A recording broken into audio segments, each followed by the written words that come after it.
I just went and switched vehicles with Megan, and I'm like, why is this thing starting to blow cold air? Like, okay, so when she woke up, it was probably like 50, but still. Like, you've got to take that moment and relish it and be like, oh, nice. It's not miserably hot. I'm going to be a little bit cool right now so that I can, you know, like, be stoked I had this moment when it's super hot in a few hours. I kind of partially did a drive all the vehicles because I drove the TRX Friday, the Harley to the farmer's market yesterday, and then I barely drove the Jeep to switch Megan. Just because I kind of wanted, I don't know, when I go to get the kid, like, the car is easier. Plus, it's like, I don't know, piling a bunch of highway miles on the Jeep just to go grab Nathan just seems obnoxious and wasteful.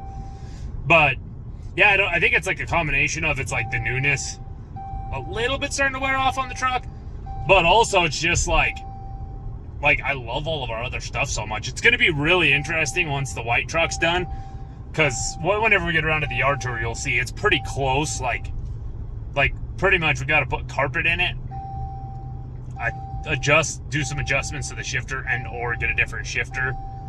And I need to get tires. Also, if this is seen before I do that, does anybody have a suggestion for drag radials? Like, what kind of drag radials to get? Because, like, I also got to get a locker for the rear end, but yeah, but like with one wheel spinning, that thing has zero traction, and at some point I'm going to put a power adder on it, probably a supercharger. So yeah, I just want to be prepared with the drag radials. But then even further down the line, when the black truck's done, like, good God, like, what do I do? And then like, who knows? Because I think I've mentioned this, that GTR R34 V-Spec from 2002 is like by far my favorite Asian car. Like, it's probably even right up there with like some of my favorite American and European cars. Like, I love that car. And with the 25-year import rule in 2027, I plan to try to track one down. So it's like, then you throw that in the mix, like, good grief. It's going to be interesting. Like, and then plus, we've talked about getting another new Wrangler just to like have one that we like kind of keep nice, but with the truck, that'd be kind of pointless. Because since that one has been through a lot of stuff. But, yeah, and then Megan won't let me get rid of that one because we had our first date in it, even though it's pretty much, I could trade it in for, like, basically $1,000 a year worth of use, which is, like, a killer deal. Because it's like, now I've had it for 8 years. Last I booked it, it's 27. And so, yeah, that knocked $1,000 off the year from what I paid for it when it was brand new. But yeah, like, my argument from a few videos ago where I was like, I'm not a car hoarder. I'll admit I'll be a car hoarder, especially like, I mean, I don't know, because that's the thing. Once I get a classic muscle of some sort and then some sort of other sports car, it's like all of them are so different from each other. I don't know. Plus, like, the ability to flip them.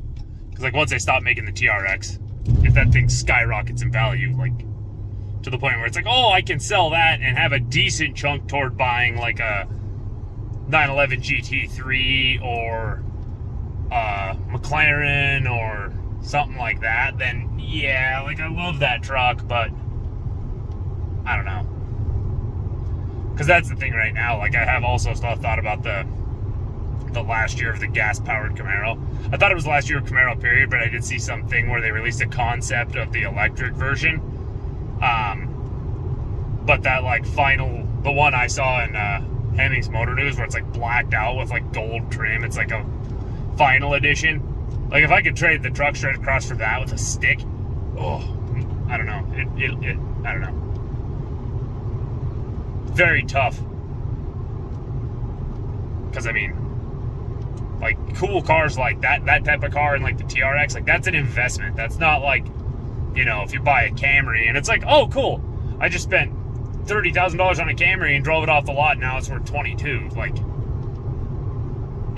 these things are things that hold value. Like even the Jeep.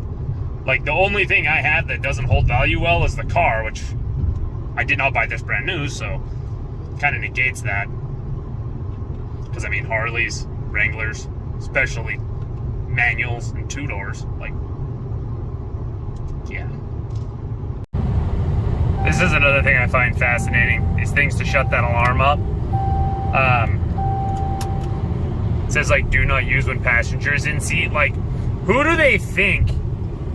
Like, or like, do they really think like that many people like, I don't know, stack or like have a super heavy briefcase or something they throw in their passenger seat to need? Like, and I mean, I get there probably are people that just use them off road, because like when you're out in the mountains, like especially hunting and you're getting in and out a lot, you don't want that dinger going off to scare away critters. Plus, like, you know, like if you have the top and doors off the Jeep and you get in a situation, you might be better off jumping out than staying in it. But yeah, like, it's just kind of funny because it's like, I mean, what do you think people are buying them for? I mean, and I know there's at least one company that's been shut down because they were the ones I was going to get, that they had like, the head was a big round part and had like the logo of the vehicle company. Because like I'd always cut, my uncle was the first one to cut one by hand, and then I've cut all mine by hand out of plastic since. And like, it was kind of funny because there's so many things my family has invented, like that some dude's fry sauce. My dad's been making that since I was a little kid. But that's another one of those things, like my uncle made his first one like a decade before they were actually for sale. But that company that had like the logos, I was going to get a set for every vehicle and I couldn't find them. And these, they like on the big top part, they had like these really poorly stuck on American flags. And I was like, okay, like I'm not unpatriotic, but I got to take them off of there, because like if they come unstuck and they get on the seat, it's hot and the glue gets in the seat, like, And then Nathan put a bunch of them on his dresser. And yeah, they're in, like they're almost falling off of that. Like, yeah, our house gets hot, but in a hot car, yeah, like they would have 100% been stuck somewhere they shouldn't have been. But yeah, it's like, what? I mean, because like I know the first company said like for off-road use only. But yeah, I mean, like, what do they actually think people are buying them for? If it's like, do not use it all when the passenger's in the seat. Like, yeah. But a seatbelt's another thing, like, especially when you're by yourself. Like, how is that anybody's business whether or not I wear one? It's not. And it's like, if somebody else in the car is like, I don't want you to become a projectile if we wreck, then okay, yeah, I have an obligation. But if everybody in the car is like, yeah, I don't care, nothing, I'm not wearing one either. Like, how is it their business to tell you to wear a seatbelt? Because they want to collect fine money. I guess that was kind of a stupid point, because that's 99% of laws, or I mean, maybe not that much. But outside of like, like if you're not harming anybody else, like nothing is anybody's business. Like, and then they just want to collect fine money from it. Because I mean, even like with the truck, for example, like license plates. Like I already went and bought a vehicle. Like, it's just like, oh hey, we need a way to collect some money from you. Like, you know, and then the thing is, you know, people might be like, oh, a lot of that money goes towards roads, and like, so do the taxes on gas. Then why does every road suck so bad? Like, yeah, I mean, it's, what it is that about 80% of the money that the government collects just gets kept and used to pay politicians, instead of being used for what it's claimed, the claim is it's going to be used for. So, yeah, there's just like, because I mean, yeah, if there's potential to harm somebody else, or like you're harming, or their property, but other than that, like, the government shouldn't be allowed to tell you anything at all, ever. Because think, like, every single thing is an infringement on our rights. It's like, especially like with gun control. Like, if I owned 2 million guns, none of them are going to hurt anybody ever, unless they break into my house and or are trying to hurt or kidnap a member of my family. So like how is it your right to tell me I can't have those? And then the thing is, it's like, when there's hundreds of millions of guns, there's hundreds of millions of guns that do not hurt anybody and never will.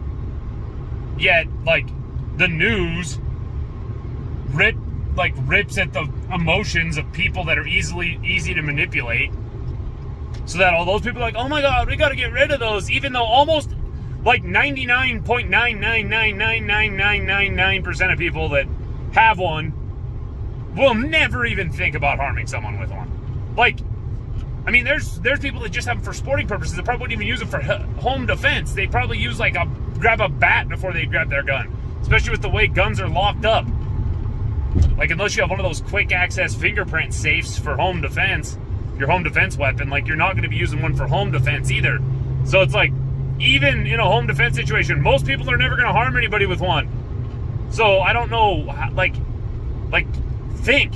Don't just, like, let your emotions run wild. Think before you decide to be anti-gun and, like, want to take rights away from people that are never going to hurt anybody.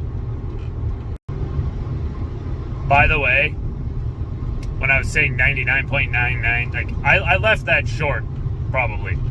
Because when, you know, even if 1,000 people that own a gun hurt somebody with them, there's still hundreds of millions of gun owners that never will.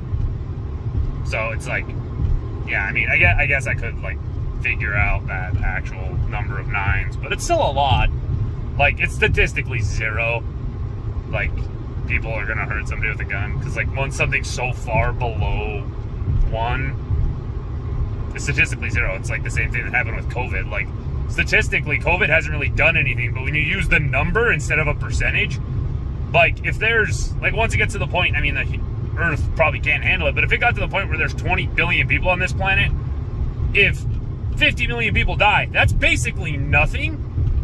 But if you turn it into a percentage, it's like, oh, that's like 0.00002% of the population. But then if you're like 50 million, like, that's what the media does. Every single bit of it is scare tactics. And the number of people that, like, buy into it actually scares me. Because, I mean, like, people being that unable to think for themselves and that easy to be manipulated is actually a very scary thought. I mean, Hitler, that's what he did. He manipulated people. Like, every cult ever that's done a mass suicide manipulated people. I mean, the biggest cult of all, religion, manipulates people. Like, it's insane.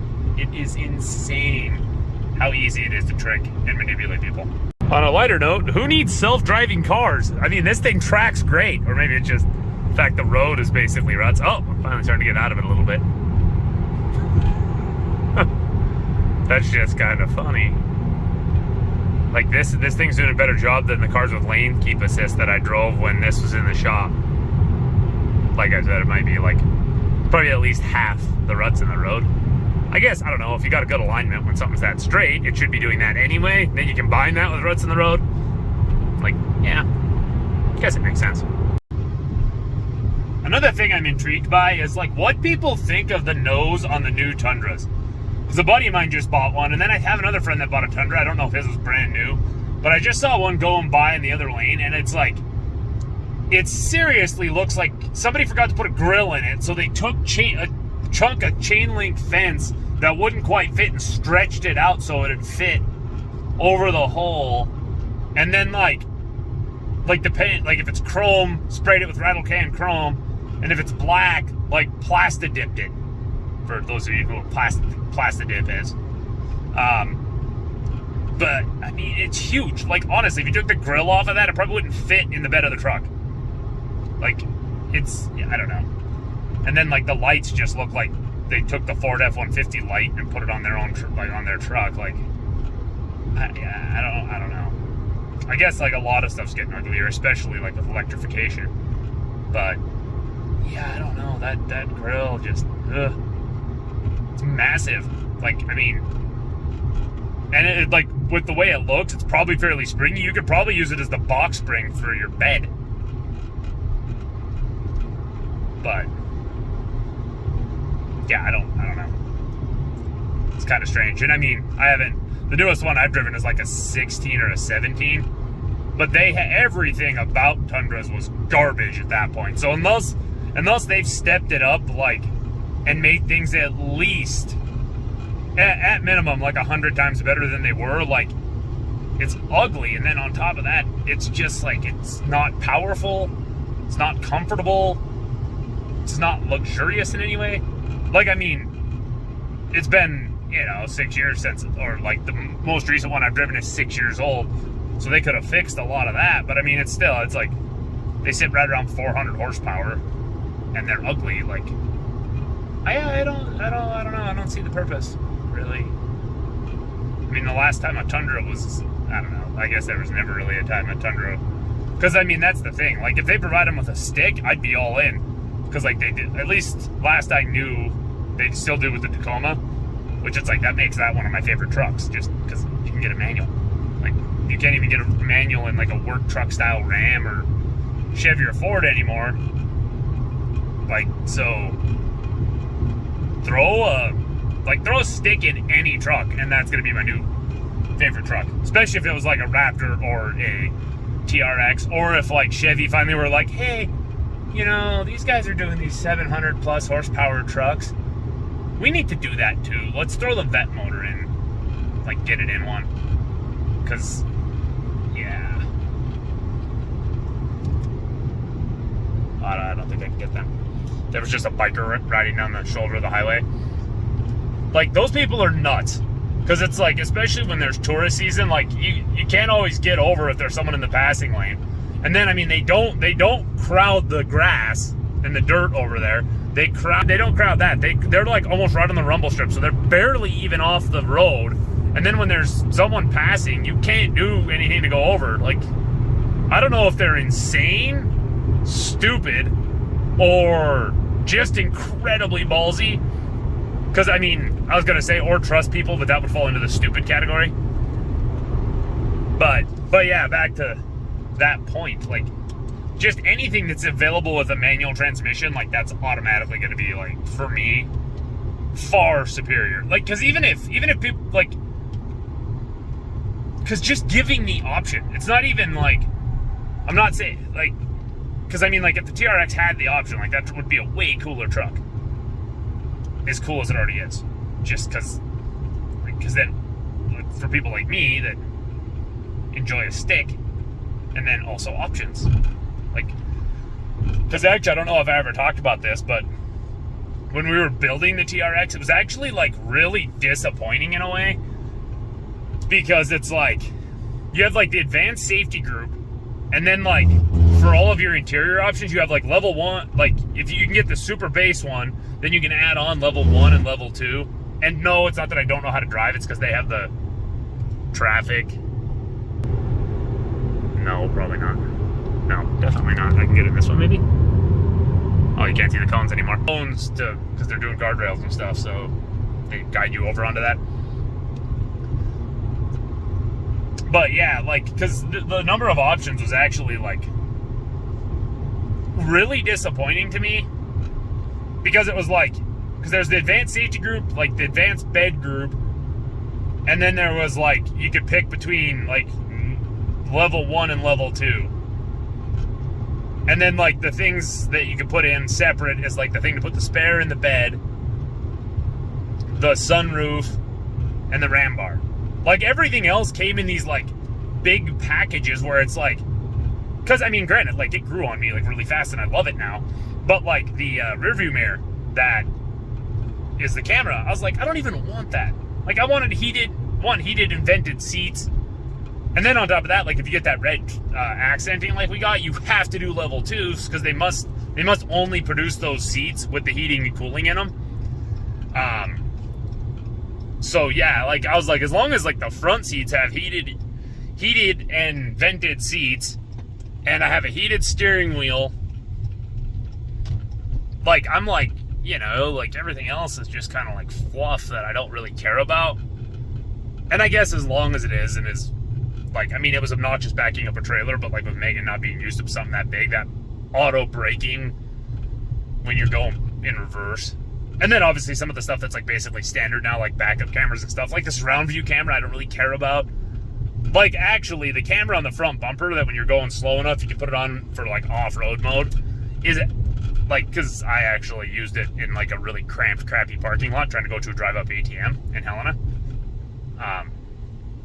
But yeah, it's like, I mean, there's so many of those things where it's like, like if I could like pick them separate, because like when I was trying to build a Jeep during the debacle of Jeep that I mentioned, the like you could like it was like heated seats were their own option, power seats were their own option, because that's like another thing. It's like I don't necessarily care if the passenger seats like super adjustable and power, because I think it's like both of the front seats are 16-way power seats.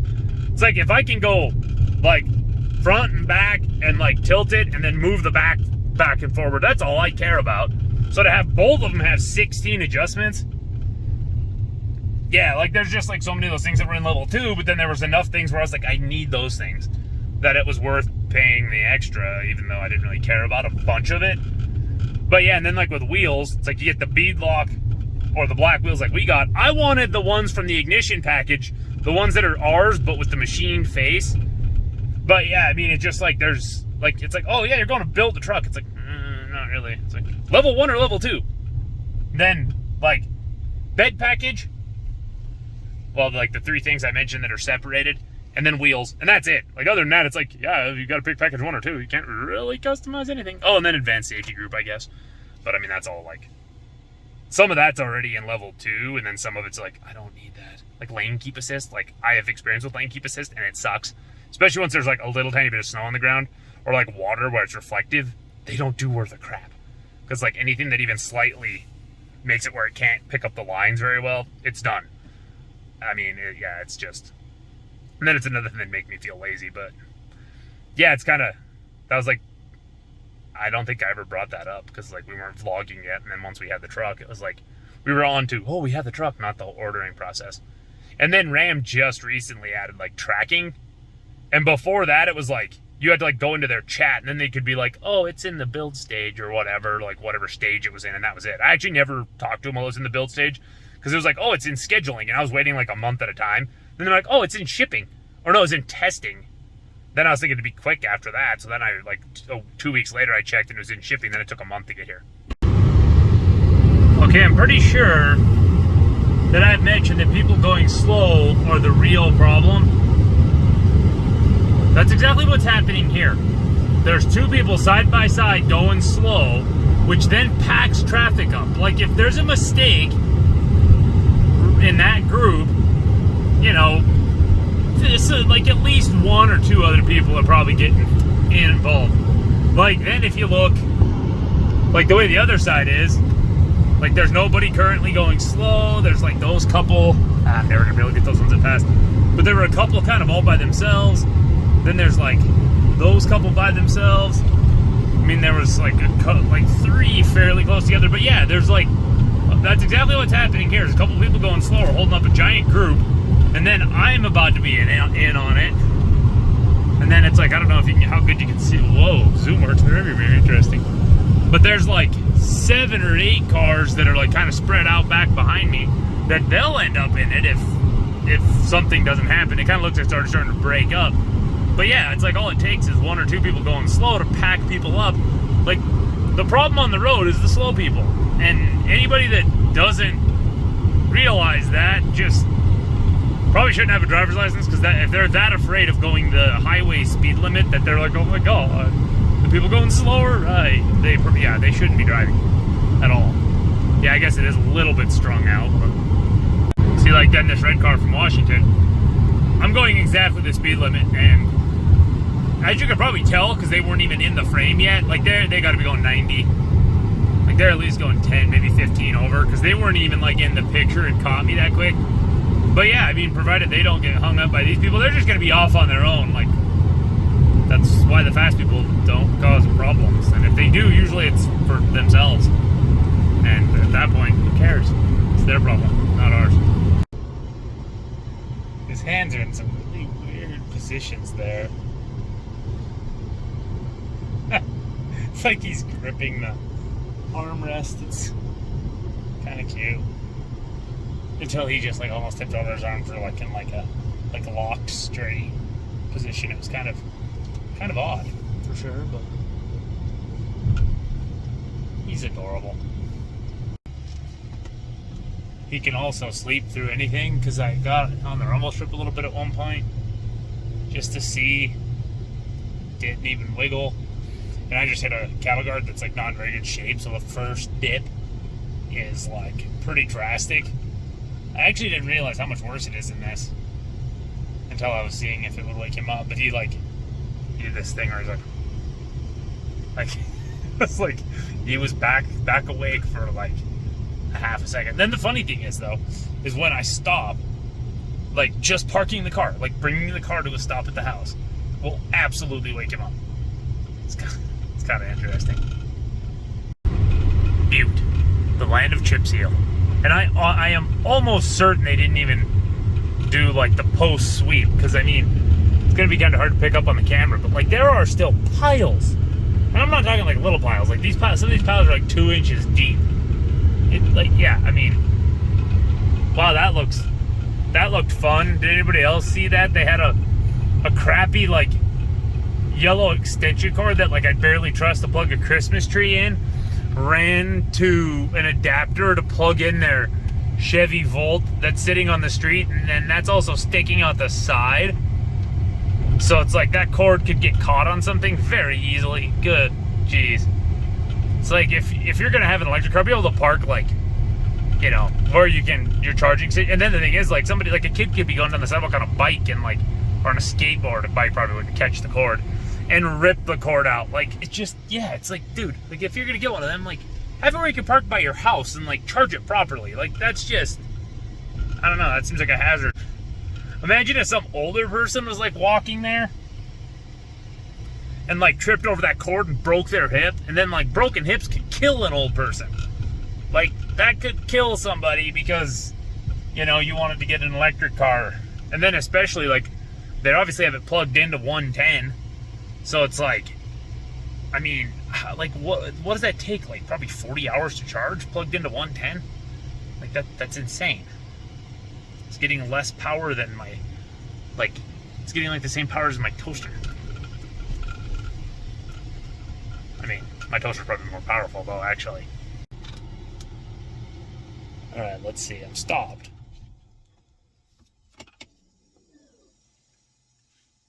See? I don't know if it was the sound of the parking brake thing coming on, but didn't take much. Oh.